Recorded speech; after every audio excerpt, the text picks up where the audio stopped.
No one in the Hall of Radiant Banners looked at the human and saw salvation. They saw a stain on protocol. A mud-world laborer dragged in from the orbital wreck yards because every genius in the kingdom had failed. And the royal starship, the Dawn Scepter, still hung silent above the capital like a dead sun, its engines dark, its crystal heart unresponsive while the car Dominion raced toward the system. Princess Alira stood before the broken viewing wall listening to nobles argue while the clock ran down on her people. Then the Chamberlain announced, "The primitive has arrived." And every head turned toward the doors expecting a beast. What entered instead was a broad-shouldered man in patched salvage leathers. Carrying a dented toolbox, his name was Rowan Vance, human, mechanic, scrap diver, and the first thing he did was lift his eyes to the hologram of the dead ship and say, "You built a miracle, then forgot how to hear it." The chamber erupted in cold laughter because humans were useful for mines and hole cutting, not for holy machines. But Rowan did not flinch. He just looked through the glass toward the dark shape in orbit, as if he were seeing a wounded thing waiting for someone stubborn enough to listen. He was taken to the upper docks under guard. Past engineers who had spent 6 days forcing commands into a ship that had not answered once. The Dawn Scepter rested in its cradle like a cathedral split by lightning. Blackened along one wing, scarred along the spine, humming with the low, sick vibration of a system too old and too proud to die cleanly.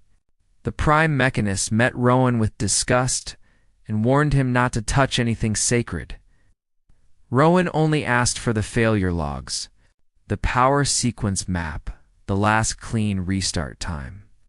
And with each question, the silence got worse. Because no one had tried a clean restart. No one had shut the endless diagnostics off. No one had considered that the royal vessel might have been drowning under a flood of terrified commands. Rowan ran his hand over the inner hull and muttered, "You have all been shouting at a patient in surgery." Then he started ordering systems powered down. Despite threats of execution, the bay dimmed, the drones fell silent. And for the first time in days, the ship seemed to breathe. Rowan vanished into a maintenance lattice beneath the crystal core. Crawling through spaces no noble would touch for fear of grease and blood. Then alarms began howling from the city below. Outer defense lines were failing. Still Rowan kept digging. Then his voice cracked over Comes, "Easy, girl. I know what they did to you." And every person in the dock froze at the next line. Because sometimes the finest machine in the galaxy does not need a master. It needs someone brave enough to hear it cry when Rowan emerged, half hanging from a conduit with blood on his forehead and a blackened crystal node in one hand. The whole dock went still. He tossed the ruined piece at the mechanist's feet and said, "Your sacred failsafe has been choking her feedback loop for 6 days." The man staggered back, whispering that the component was sanctified and impossible to fail. Rowan laughed once. Sanctified junk still breaks. Then he slammed the emergency sequence into life. At first nothing happened. Then the Dawn Scepter answered, like thunder waking in a mountain. Blue veins of light raced through the hull. The fractured crystal core pulsed once, twice, then blazed alive. Dead consoles lit up in gold. And above the capital, the ancient war crown of the kingdom woke from its silence. Princess Alira stared upward as the ship recognized her bloodline, granted her command access, then, to the horror of every noble present. Granted secondary systems control to Rowan Vance, salvage worker, human, primitive. Outrage might have followed, but the battle came first. The car fleet tore through the outer dark in black crescents of armor. City cannons fired and vanished under return plasma. Towers below the docks bloomed into fire. Alira ran for the bridge and shouted for Rowan to move. The princess took the throne interface. The ship accepted her. But half the weapons grid remained dead from battle damage.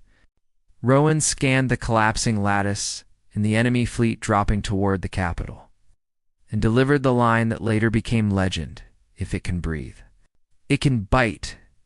He ripped open the bridge floor access hatch and dropped into the relay ducts, while the first enemy barrage slammed against the hull.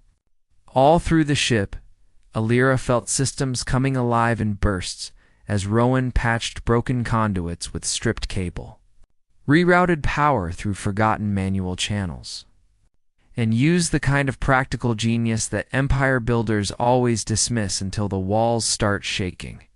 Each time a Lance battery came online, the Princess fired, and another car cruiser split apart against the stars, then another, then another.